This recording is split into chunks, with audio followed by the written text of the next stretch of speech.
Pocket TT is not a cursed hand. Most losses come from misclassification, not from bad luck. TT sits between premiums and medium pairs, strong pre-flop, but often vulnerable after the flop.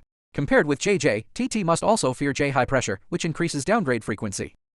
You cannot run an overpair autopilot line on most flops with TT. You are often ahead, but not enough to force every post-flop street.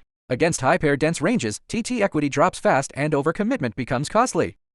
SPAR determines whether TT should pressure, control, or release. Low SPAR supports continuation, but disciplined folds still exist versus narrow value lines.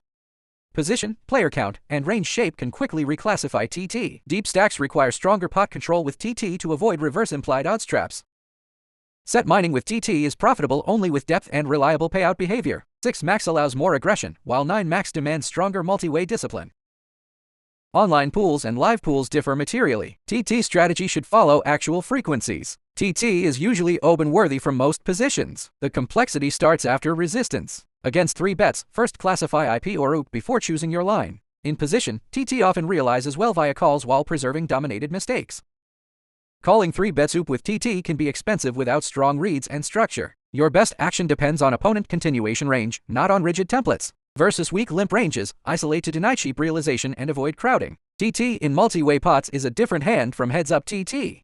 When TT remains a clear overpair, value plus protection lines are often best. TT can still be good on 1-over card boards, but line quality matters more. A high boards call for reclassification, not panic. Treating TT as a value hammer on J high boards is a recurring leak. Lower SPAR in 4-bet pots changes TT thresholds, but assumptions still matter. On rivers, range composition matters more than emotional comfort. TT has edge in key pre-flop races, but realization quality still drives outcomes.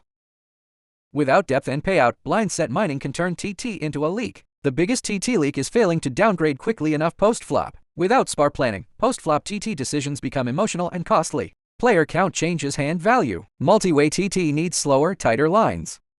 TT is a boundary hand. One size 3-bet response is leakev. In MTT pressure zones, TT thresholds can differ sharply from cash game logic. Classify board, anchor SPAR, then branch by IP or OOP. Process quality drives long-run profit. When TT decisions become structured instead of emotional, results normalize into profit.